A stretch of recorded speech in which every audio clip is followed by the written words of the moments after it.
Direct from the Grand Ballroom of New York's Waldorf Astoria Hotel, Autolite and its 98,000 dealers bring you Mr. Van Johnson in tonight's presentation of Suspense.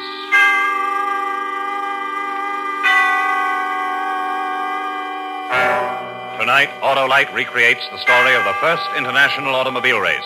The story is based on fact and is called Around the World.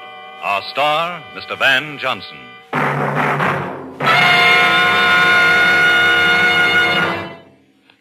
This is Harlow Wilcox speaking for Autolite with greetings from the great Easter Parade of Stars automobile show in the Waldorf Astoria Hotel in New York City. On display are 40 new car models in exciting colors. They were produced by leading car manufacturer members of the Autolite family. Here, too, are spectacular action displays, working models of a Navy torpedo and aircraft carrier, along with other interesting exhibits provided by our armed forces. Plus, special cars styled by leading American and European designers. Record-breaking crowds of enthusiastic visitors have seen the show since Saturday's opening, and before it closes Thursday, many more are expected to see this spring spectacle. And now, as a special treat for our visitors here at the Easter Parade of Stars Auto Show, and to you at home, Autolite has brought our cast and our star, Van Johnson, to the stage of the Waldorf's Grand Ballroom for the true and exciting story of the one and only auto race around the world. This famous race took place in 1908, just 3 years before Autolite developed the first 2-unit 6-volt electrical system used as original equipment. But now, let's listen. Van Johnson is appearing by arrangement with MGM, producers of the Technicolor musical Small Town Girl, starring Jane Powell and Farley Granger. And now, transcribed, Autolite presents Around the World, starring Mr. Van Johnson, hoping once again to keep you in suspense.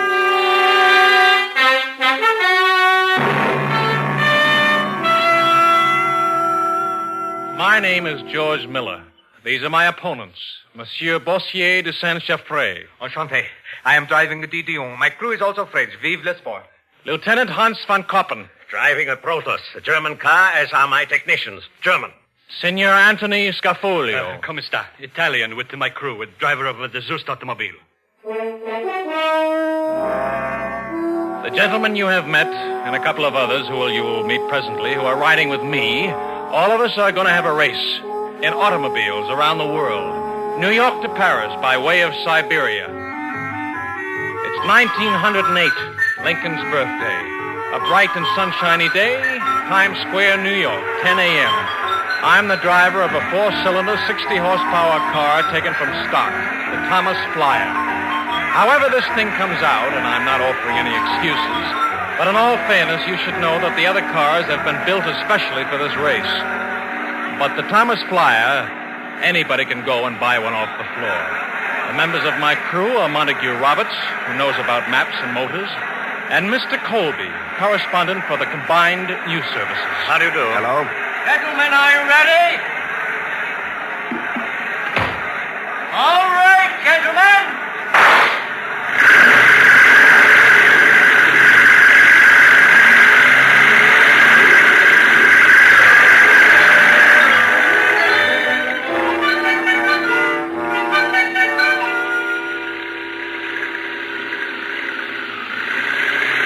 Montague. Yes, George. How far is it to Buffalo? We're only 50 miles from 43rd Street to Times Square, George, and running second. The Dion is still ahead of us.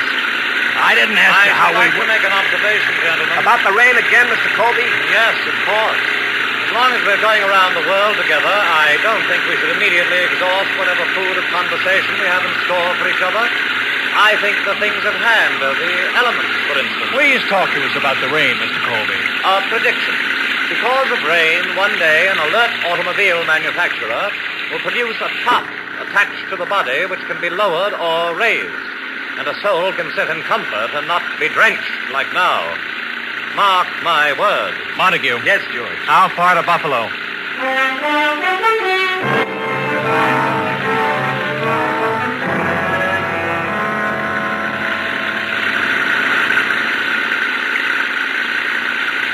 Any observations about the mud, Mr. Colby? Mr. Colby. He can't hear you, George. He slid down on the floor and back and pulled his raincoat over him and the rug and Now, monsieur. the French car. They're stuck in the mud. Give it the gun, George. Oh, George, we could have We passed can't them. just leave them sitting here. Hi, monsieur. Stop! All of a sudden, no road. Only mud. Oh, we'll give you a hand. Hey, you're really in there deep. Your American mud is of a peculiar viscous quality. My men have not the strength. There's some wooden planks in back of my car. You can lift the back end up and slip them under. Monty. Sure. Monty will tell your men what to do. Allons. Hurry! Hurry! Be careful of Mr. Colby. He's on the floor thinking about the elements. Well, how do you like it, monsieur? Tell us for rain or mud. It is happening. Soon it will be Buffalo. Tell me, Buffalo, it is a nice place. You can get a hot meal. Never been there, but I'm sure you... Such a rain. I tell you. Mr. Colby was saying a while back that someone's going to invent a top you can put up when it rains. We French have already outmoded this proposed invention. What? Attendez, one moment.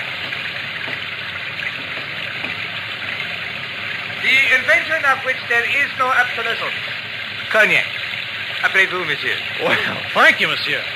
A toast. A toast. To our men who are crazy enough to join us around the world by way of Siberia. I'll drink to that. Here's the bottle. Hold on to it, monsieur. A toast. To your gallantry, monsieur. For the health. Okay, George, fix them up fine. All the thanks in the world. Au revoir. Adieu. Nice fellow. The boys he's got with him are princes, too. Well, no use standing out here in the mud.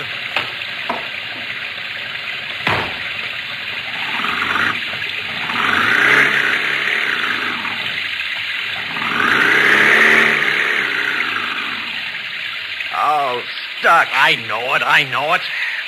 What have you got in that bottle, George? Cognac. 3 hours later, the rain stopped. Then a rainbow came. His name was Pat Kendall, and he was driving a team of horses. He helped us out of the mud. Then he led the way for us into Buffalo, still behind the French car. After Buffalo, Toledo, then Chicago. And we were a day ahead of everybody. Omaha, Cheyenne, Ogden. And we were 4 days ahead of the other cars. Down embankments, across desert, forging rivers, over flats and over hills, then 60 miles outside of Ogden. The tumbleweeds. What about them, Mr. Colby? I'm no mechanic, you know. What about the tumbleweeds, Mr. Colby? Riding over them the way you do. We've already discussed that, Mr. Colby, when you were asleep. Oh, Mr. Colby, Yes, Montague? you're a correspondent for a whole syndicate of newspapers. Aren't you supposed to take notes of something? How can you do that when you sleep so much? A good question. Well, how can you do it? I am a journalist. So? My dear Mr. Miller, when a journalist has seen one tumbleweed, he can close his eyes and imagine a vastness of tumbleweeds, hundreds of square miles of tumbleweeds, such as we are now negotiating. Wake me at the next town. I'm afraid not. Why not, Mr. Miller? You're quite right about the tumbleweeds riding over them. They're liable to foul the transmission. And that's why you won't be able to sleep, Mr. Colby. We're going to ride on the railroad ties. Really? Really. Besides, how do you think we're going to cross that river up ahead? My word. Oh, here we go.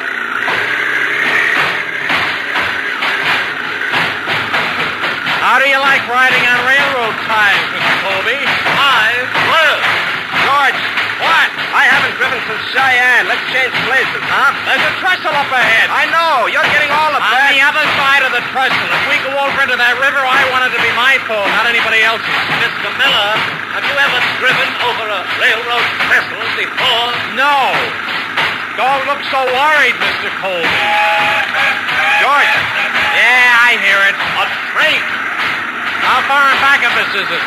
Near as I can judge, it's getting closer. hurry up, George.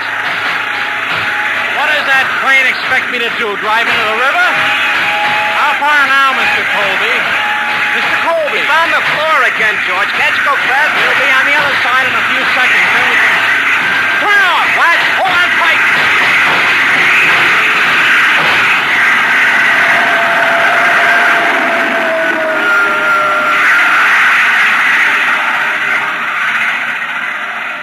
You can drive now, Monty. Wait a minute. All right. Move over, will you? Yeah.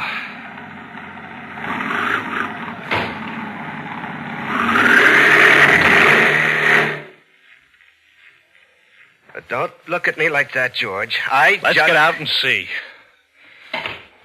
I'll get into the car.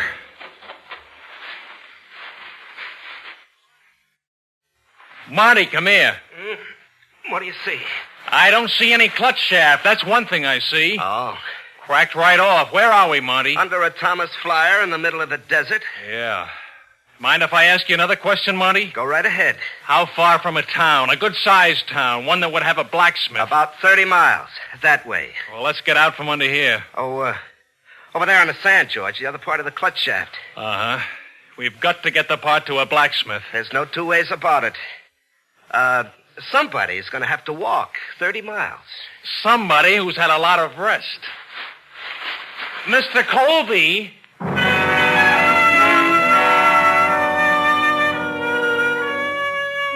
Mr. Colby returned 16 hours later. The blacksmith returned him in a wagon. Mr. Colby was sleeping in back of it. The clutch shaft was repaired, and the Thomas Flyer and the three of us were ready to go again, so we went. We arrived in San Francisco 12 days ahead of the other contestants. They gave us a cup, and we left for Seattle. When we arrived there, they gave us a cup. And according to the prearranged route, we loaded the Thomas Flyer on board a steamer and sailed for Valdez, Alaska. It was very cold in Valdez. My word, it's cold. Many people in Valdez had never seen an automobile before. And as a token for our achievement, they gave us a cup. They showed us a smaller cup which they were saving for the Frenchmen who were 10 days behind. On April 8, when the snowdrifts were piled from 3 to 12 feet high, we left Valdez for the Yukon and the Bering Straits, which were frozen over this time of year so we could drive straight to Asia. We were thankful for the foresight of bringing chains along, a new innovation, and thankful, too, for the efficiency of the motor of the Thomas Flyer at 20 degrees below zero. Headway was very slow. 3 days of it, and we only covered 22 miles. Tundras. What did you say, Mr. Colby? Tundras. When you've seen one of them, you've seen... Yes, we know, Mr. Colby. It is bleak, isn't it? George. Yes. If anything went wrong Don't here... think about it. Talk about something else. The German car was in Omaha when we got to Seattle. I know. The Italians in Salt Lake City. I know. The French, these monsters. We know all about that, Marty. You say something, Mr. Colby? I was just going to say that... What was that? Get out of the car, quick! An avalanche! One!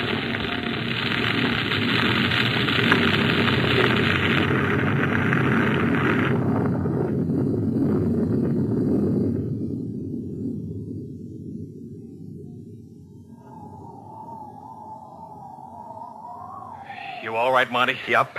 Mr. Colby? Look at the car. It's covered. Let's start digging, boys. Can't get caught here. Well, all our equipment's covered. The shovels. Improvise, Mr. Colby. Use your hands. Oh? Hey!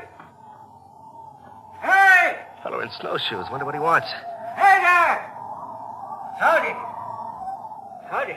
Hello? You the fellas driving an automobile around the world? That's right. Where's your automobile? Under the snow. We had a little... Snowslide, eh? Have 'em around here all the time. Well, I'm glad I caught you fellas. Oh, we are, too. We could use a... They sent me out from Valdez to find you. Got something to tell you. Tell us? You fellas are going the wrong way. Wrong way? The roads of this race have been changed. You don't go through Alaska. Can't be done anyhow. The Bering Straits don't freeze over. What? Here and there they turn to mush, but they don't freeze over. Never have. Then what are we supposed to do? Go back to Seattle. That's all I know. Automobile in Alaska. That don't make no sense at all. Well, come on, I'll give you a hand. Dig you out. I hope this little side trip didn't lose you boys the race.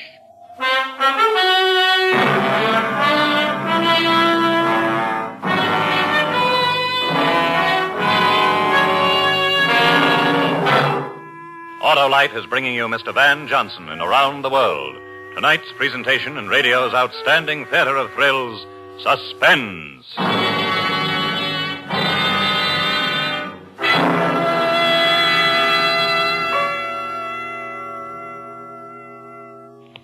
This is Harlow Wilcox speaking again for Autolite and the colorful Easter Parade of Stars automobile show in the Grand Ballroom of New York's Waldorf Astoria Hotel. Here are 40 exciting car models produced by manufacturer members of the Autolite family. In the balcony overlooking the ballroom is a 38-piece band of the Women's Army Corps. In rooms surrounding the ballroom are special action displays dramatizing the latest engineering advancements of the automotive industry, as well as special exhibits featuring outstanding accomplishments of our armed forces. Autolite is proud to be a part of the great automotive industry and to have contributed to the development of today's fine cars. Autolite serves the greatest names in the industry. Tonight, in the climax to the second annual Autolite Family Salute program, Autolite is privileged to salute distinguished members of the Autolite family whose cars are on display at the Easter Parade of Stars Automobile Show and to salute their dealers throughout the world for our many years of close association. And now, Autolite brings back to our soundstage Mr. Van Johnson in Elliott Lewis's production of Around the World, a story based on fact and well calculated to keep you in suspense.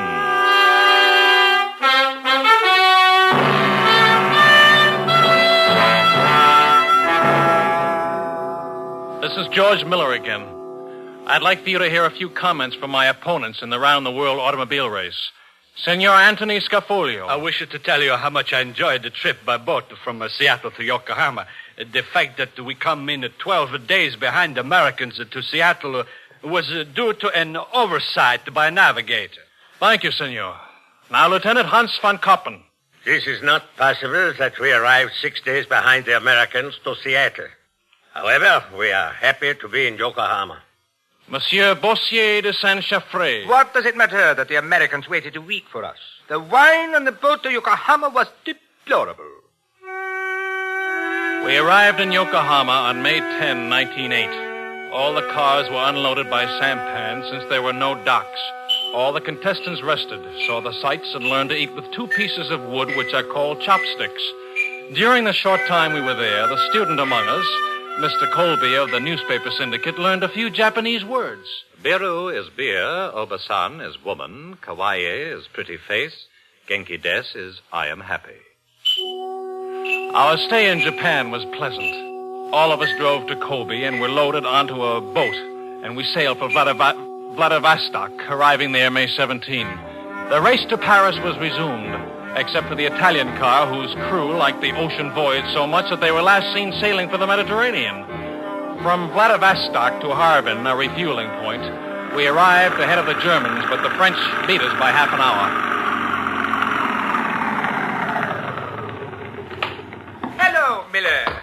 Hello. Hello, monsieur. Well, you beat us. The race is yet to be won. Have you refueled? A moment ago. I saw your car, so I thought to wait to bid you adieu. Yeah. Well, adieu. And to save you some time. Oh? There is no more gas to be had at the fueling station. What do you mean, no more gas? My American speech is not of the best. I do not know how else to say it. Let me think. How else can I say it? I have it. I have bought all of it, all of the gasoline, in order to cross the bigness of Siberia. So, there is no more gas. Adieu. Allons, mes braves.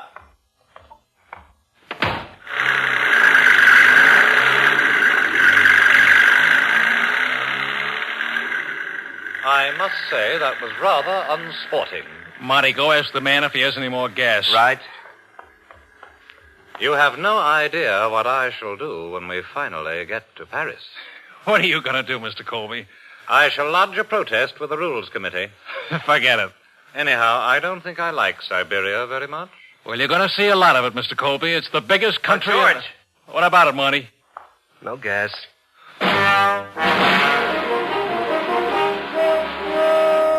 It was Monty in his charming way who got the gas. There was an army outpost in Harbin. The army of His Imperial Majesty, the Tsar of all the Russias. Monty introduced himself and his charm at the officers' club, and in a little while introduced a variation on the game of poker known as Spit in the Ocean. American money against the Tsar's gasoline. Monty won. Proposed maneuvers of the Harbin outpost of the army of His Imperial Majesty, the Tsar of all the Russias, was delayed for some time. we headed into the wilderness of Siberia. How far to the lake, Marty? I figure Lake Baikal is about 50 miles away. If we miss the boat that crosses it, we'll lose 2 days. We're well aware of that fact, Mr. Colby. Don't worry about it. We'll be there tomorrow morning for sure. Unless the French get there first, or the Germans. Haven't seen the Germans, but we passed the French. I'd like to remind you that we should not cross our... What's that up ahead? Horses. People on them. In such a locale, they're known as Tartars. Formed a line, George. You better slow down.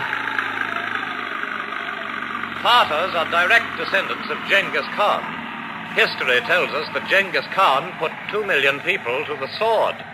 The hobby of these people is beheading strangers. They're armed to the teeth, George. Let's go out and talk to them. Hi there. You try it, Marty. Hello. Mr. Colby, have you ever had occasion to learn Tartar talk? Mr. Colby. Uh-oh. Here he comes, George. He must be 7 feet tall. Hello, Chief. We're just riding through. We're on our way to St. Petersburg. You talk to him, Marty. Oh, what do I say? Oh, something charming. Nice country you have here, Chief. George. You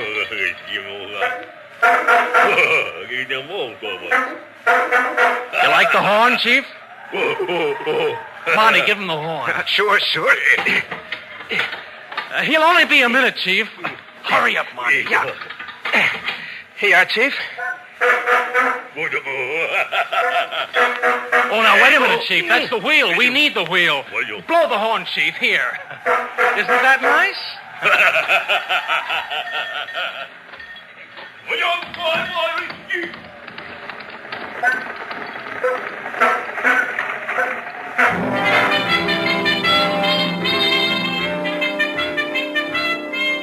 Our crossing of the rest of the Siberian wastes was remarkable only in Mr. Colby's remarking that we hadn't seen the French car for a long time.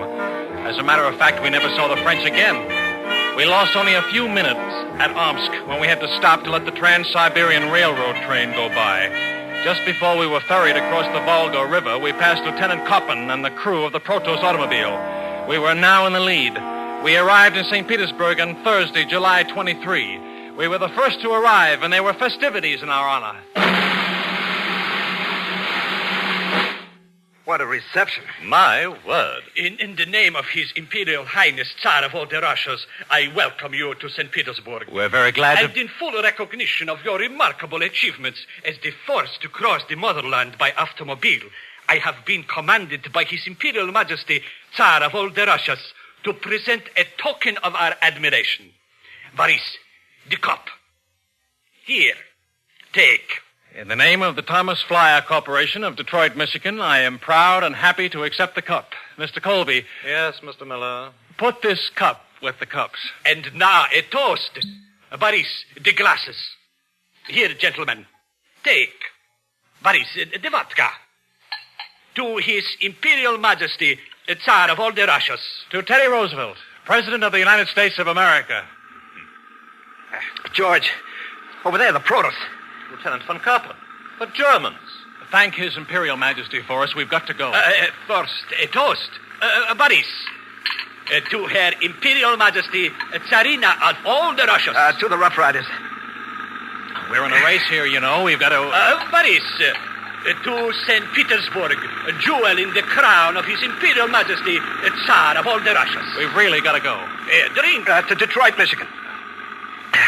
Now let there be music and the festival and dancing. Boris.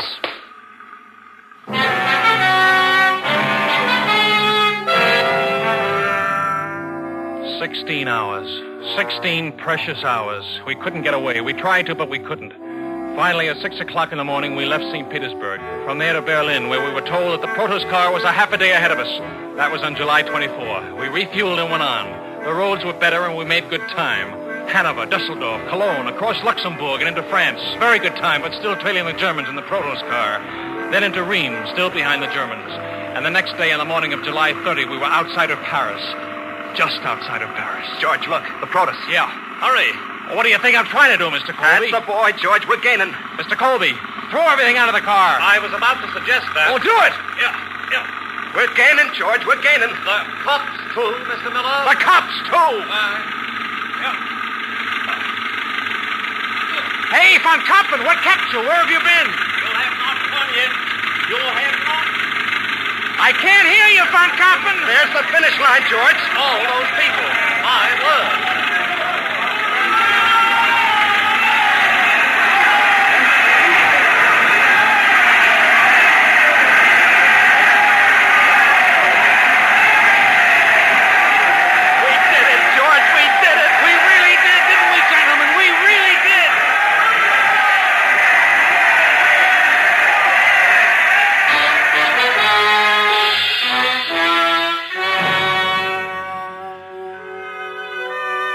We won. We came in first. We drove from New York to Paris, almost 14,000 miles in the Thomas Flyer automobile. Our total running time was 88 days. We averaged 152 miles a day over all kinds of country in every sort of climate. We climbed mountains, forded streams, drove through mud, and traversed sandy deserts. We won the New York Times $50,000 first prize, and we had our pictures in every paper in the world. But mostly it was a tribute to our automobile. We proved something. An American stock car circled the globe. And we're not anybody special. Anybody can do it.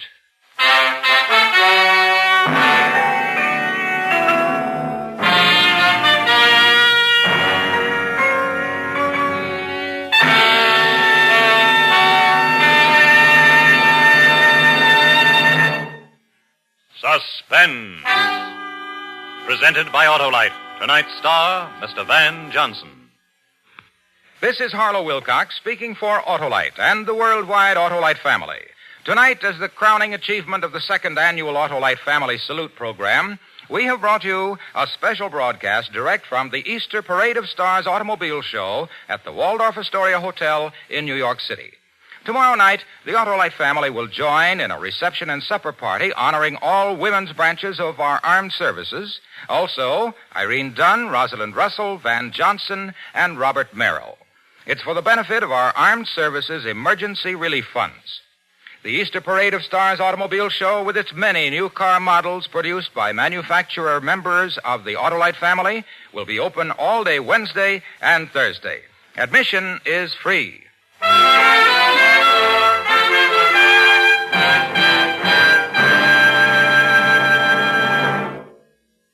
Next week, the story about a man who dreamed of someday having all the money he would ever need, and one day found a way to make his dream come true. It's called The Great Train Robbery. Our star, Mr. Fred McMurray. That's next week on Suspense.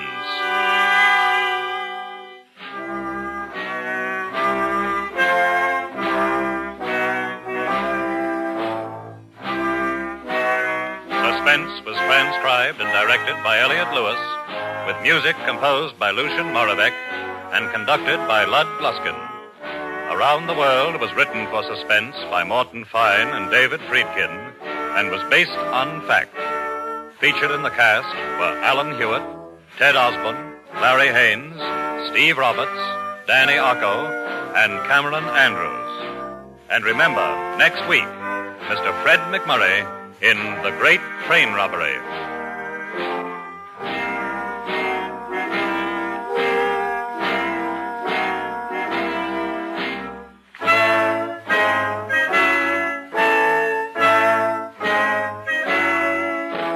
This is the CBS Radio Network.